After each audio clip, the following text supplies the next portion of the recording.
आज आपण कुरकुरीत खुसखुशीत दुप्पट तिप्पट फुलणारी बटाट्याची कुरडई कशी करायची ते बघणार आहोत। तुम्ही बघू शकता ही साधी कुरडई आणि तळलेली कुरडई यामध्ये किती फरक आहे। दुप्पट तिप्पट अशी ही कुरडई आपली मस्त फुललेली आहे। तर अशाच कुरड्या आज आपल्याला कशा करायच्या ते बघायचं आहे। ही बटाट्याची कुरडई आपल्याला साबुदाणा न वापरता बनवायची आहे। साबुदाणा न वापरता फक्त एक पदार्थ यामध्ये टाकायचा, तर ह्या मस्त अशा छान फुलतात आणि कुरकुरीतही होतात। तुम्ही बघू शकता किती मस्त अशा कुरकुरीत किंवा खुसखुशीत झालेल्या आहेत। तर अशाच आज आपल्याला कुरड्या कशा करायच्या ते बघायचं आहे। माझ्या चॅनलवर तुम्ही नवीन असाल तर माझ्या चॅनलला लाईक शेअर आणि सबस्क्राईब करायला विसरू नका। चला तर मग रेसिपीला सुरुवात करूयात। इथं मी 1.5 किलो असे बटाटे घेतले आहेत। तर हे बटाटे छान उकडून याची सालं काढून घेतले। तर बघू शकता हे बटाटे पण मस्त असे पिवळे नाहीत, पांढरे आहेत। तर अशा पद्धतीचे बटाटे घ्यायचे। इथं एक किसणी घ्यायची आहे, तर बारीक अशी अद्रक किसायची किसणी घ्यायची आणि त्या किसणीने हे किसून घ्यायचे आहेत। यामध्ये काही गाठी वगैरे राहत नाहीत, तर असं किसून घ्यायचं आहे। किंवा तुम्ही एखाद्या चाळणीवर हे बटाटे किसून घेऊ शकता। फक्त यामध्ये आपल्याला गाठी ठेवायच्या नाही किंवा जाड फोडी ठेवायच्या नाहीत। अशा पद्धतीने मस्त असे बारीक हे बटाटे किसून घ्यायचे आहेत।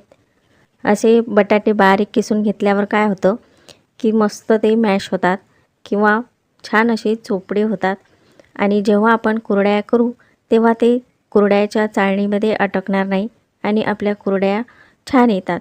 तर त्यामुळे हे पूर्ण असे मस्त मॅश करून घ्यायचे किंवा छान असे किसून घ्यायचे आहे। इथे मी पूर्ण हे किसून घेतलेले आहेत। तर आता यामध्ये आपल्याला एक पदार्थ टाकायचा आहे, जे आपण साबुदाणा टाकणार नाही। त्याऐवजी आपल्याला इथे मी मस्त असे साबुदाणा पोहे घेतलेले आहेत। तर असे हे साबुदाणा पोहे घ्यायचे। यामुळं आपल्या कुरड्या छान फुलतात, कडक होत नाहीत आणि मस्त अशा खुसखुशीत होतात। तर मी इथे हे 200 ग्राम साबुदाणा पोहे घेतलेले आहेत।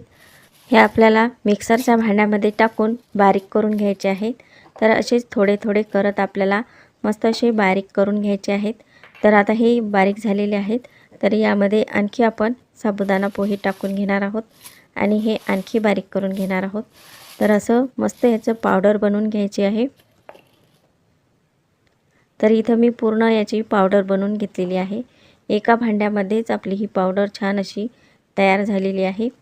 तर अगदी बारीक करून घ्यायची आहे। तर इथं आपल्याला बटाट्यामध्ये ही पावडर टाकून घ्यायची आहे। तर एक चाळणी घ्यायची आणि त्या चाळणीने ही गाळून घ्यायची आहे, म्हणजे काही पोहे जाड राहिले असतील तर ते मस्त असे वर राहतात आणि पीठ असं खाली पडतं। आणि त्यामध्ये आपल्याला चवीपुरतं मीठ टाकायचं आहे। तर मी 2 चम्मच असं मीठ टाकून घेतलेलं आहे आणि हे मिश्रण सर्व हलक्या हाताने आपल्याला मिक्स करून घ्यायचं आहे। तर अगदी हलक्या हाताने करायचं, कारण या पोह्याच्या पण गाठी पडू शकतात। तर एकदमच चुरायचं नाही, सुरुवातीला हे हलक्या हाताने पूर्ण असं मिक्स करून घ्यायचं आणि नंतर अशा पद्धतीने छान याला चुरून घ्यायचं आहे। तर मस्त हे मिश्रण असं मस्त एकजीव करून घ्यायचं। तर बघू शकता जसं जसं आपण हे मिश्रण छान असं चुरत गेलं तसं तसं हे घट्ट होत जातं, म्हणजे यामध्ये मस्त असे पोहे मुरल्या जातात आणि छान असं आपलं हे मिश्रण चिकट पण झालेलं आहे। याची कुरडई पाडताना पण अशी छान होते। तर बघू शकता मस्त असा हा गोळा आपला तयार झालेला आहे। तर हे 10 मिनिटासाठी आपल्याला मुरायला ठेवायचं आहे, म्हणजे हे पोहे छान मुरल्या जातात। 10 मिनिटानंतर आपल्याला हे उन्हामध्ये मस्त कुरड्या करून घ्यायचे आहे। तर मी इथे एक साचा घेतलेला आहे कुरडईचा आणि तुम्हाला ज्या आकाराची कुरडई करायची त्या आकाराचा तुम्ही साचा घेऊ शकता आणि याला साचा लावून आपल्याला यामध्ये हे पीठ भरून घ्यायचं आहे। तर मस्त असं मिश्रण यामध्ये टाकून घेऊयात। तर सर्व मिश्रण असं दाबून दाबून यामध्ये भरून घ्यायचं आहे आणि मस्त अशा कुरड्या आपल्याला करून घ्यायच्या आहेत। तर बघू शकता मस्त अशा कुरड्या आपल्या तयार होत आहेत। तर अशा पद्धतीने आपण सर्व कुरड्या करून घेऊयात। तर इथे मस्त अशा कुरड्या करून घेतलेल्या आहेत। तर 2 दिवस आपल्याला ह्या कुरड्या उन्हामध्ये वाळवून घ्यायच्या आहेत। तर 2 दिवस झालेली आहे, मस्त आपल्या कुरड्या वाळून तयार झालेल्या आहेत आणि कुरड्या खूप मस्त झालेल्या आहेत। तर तुम्ही बघू शकता. तर आकारही मस्त छान आलेला आहे. तुम्हाला जेवढा आकार बनवायचा तेवढ्या आकाराच्या तुम्ही कुरड्या बनवून घेऊ शकता. तर मी इथे अशा जास्त मोठ्याही नाही तर अशा मध्यम कुरड्या करून घेतलेल्या आहेत आणि ह्या कुरड्या आपल्याला तेलामध्ये तळून घ्यायच्या आहेत. छान असं तेल गरम करून घ्यायचं आणि त्यामध्ये कुरड्या तळून घ्यायच्या आहेत. तर जास्त लाल होऊ द्यायच्या नाही. तर अशा कुरड्या मस्त तळून घ्यायच्या. तर बघू शकता मस्त आपल्या ह्या कुरड्या फुलत आहेत आणि दुप्पट तिप्पट आपली ही कुरडई तयार झालेली आहे.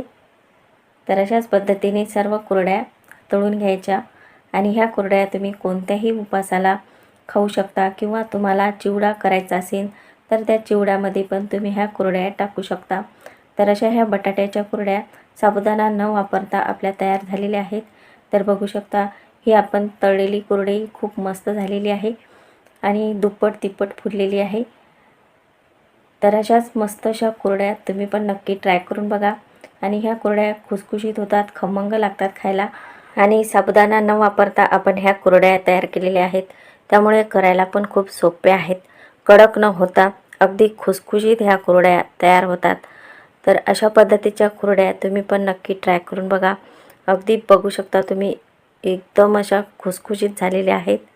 तर अशाच पद्धतीच्या कुरड्या तुम्ही पण नक्की ट्राय करून बघा आणि असेच नवनवीन व्हिडिओ पाहण्याकरिता माझ्या चॅनलला सबस्क्राईब करा.